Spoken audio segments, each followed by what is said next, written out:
नमस्कार। UP board से जुड़ी जो बड़ी खबरें हैं उनमें एक है कि 12वीं के छात्रों को बड़ी सहूलियत। कोविड से परीक्षा नहीं दे सके तो अगले सत्र में भी उनको मौका मिलेगा। ये बात आज के दैनिक जागरण के पोर्टल पर है। इसमें इन्होंने लिखा है कि यूपीएमएसपी यानी यूपी बोर्ड परीक्षा इंटरमीडिएट में उन विद्यार्थियों को विशेष राहत मिलेगी जो कोरोना संक्रमण का शिकार होकर इम्तिहान में शामिल नहीं हो सकेंगे।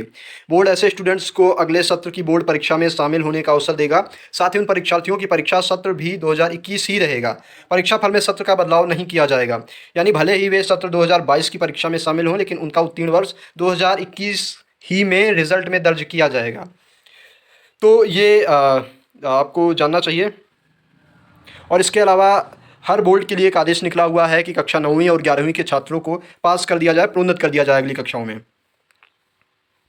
और सबसे ताज़ा और सबसे बढ़िया जानने वाली खबर आपको ये है, न्यूज़ 18 हिंदी ने अपने पोर्टल पर प्रकाशित की है कि 10वीं में फेल 4 लाख से ज़्यादा छात्रों के लिए खुशखबरी। इस बार बिना परीक्षा के होंगे पास। यानी वे छात्र जो पिछले सत्र में फेल हो गए थे।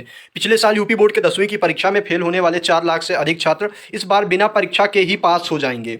उन्हें कोरोना महामारी के कारण 10वीं के छात्रों को सीधे 11वीं में प्रमोट करने के फैसले का लाभ मिलेगा। तो ये उनके लिए तो बहुत बढ़िया खबर है, अगर आप भी मान लीजिए किन्हीं कारणों से पिछले वर्ष फेल हो गए थे। ऐसे कुल छात्रों की संख्या 4,62,000 से अधिक है, जो उस पिछले वर्ष सत्र 2020 में जिनकी परीक्षाएं हुई थी और वो किन्हीं कारणों से फेल हो गए थे। और तो उन्हें इस बार बिना किसी परीक्षा के ही कर दिया जाएगा प्रमोट। आपको ये चीज़ जानना चाहिए। 12वीं की परीक्षा जुलाई के दूसरे सप्ताह में होगी। हालांकि अभी स्कीम नहीं जारी की गई है। जैसे जारी होगी हम आप तक पहुँचाएँगे।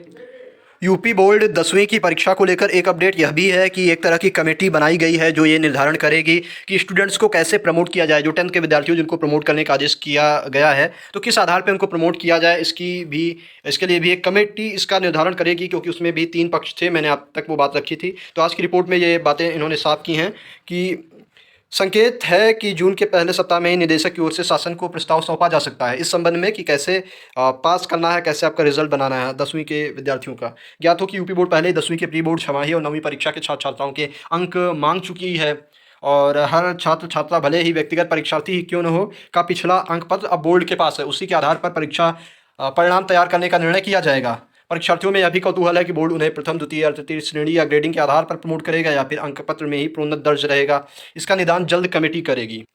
और जो सबसे महत्वपूर्ण मैं बताना चाह रहा हूँ, वो जागरण ने ही अलग आर्टिकल लिखा है, अलग से रिपोर्ट लिखी है कि यूपी बोर्ड की परीक्षा जुलाई में। मूल्यांकन की नीति को लेकर असमंजस। 10th वालों के लिए तो मूल्यांकन की स्थिति को लेकर असमंजस सही है। मैंने 12th का भी बताया था कि अब 3 प्रश्न आने हैं। तो 3 प्रश्न, भैया आप सोचने वाली बात है कि 100 में 33 नंबर के किस हिसाब से 3 प्रश्न आएंगे।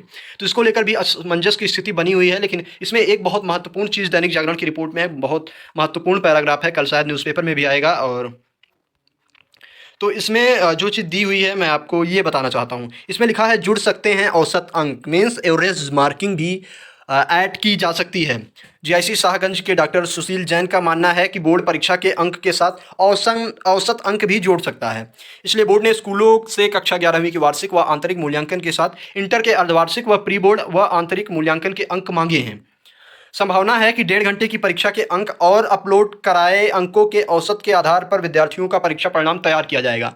फिर से सुनिए, संभावना है कि 1.5 घंटा की परीक्षा के अंक और अपलोड कराए गए अंकों के औसत के आधार पर विद्यार्थियों का परीक्षा परिणाम तैयार किया जाएगा। हालांकि होगा क्या, यह मूल्यांकन नीति जारी होने के बाद ही स्पष्ट होगा। मूल्यांकन नीति अभी स्पष्ट रूप से जारी नहीं की गई है। लेकिन इसमें जो एक बात मैं बता रहा हूँ, ये आप जान लीजिए कि 12th की परीक्षा भी हो रही है, लेकिन इसमें भी ये थोड़ा संदेह है कि मूल्यांकन किस आधार पर होगा। कुछ लोग कह रहे हैं कि जो आपका 11th का रिकॉर्ड मांगा गया उससे कुछ एवरेज मार्किंग होगी और बाकी 1.5 घंटा में जो आप परीक्षा दे रहे हैं उससे कुछ मार्किंग जोड़ी जाएगी। अभी कुछ भी कंफर्म नहीं है। जो भी छोटी बड़ी खबरें आई हैं अब तक हमने आपको अपडेट दिया है। इन फ्यूचर भी देते रहेंगे, तो स्टे ट्यून्ड रहिए। धन्यवाद, नमस्कार।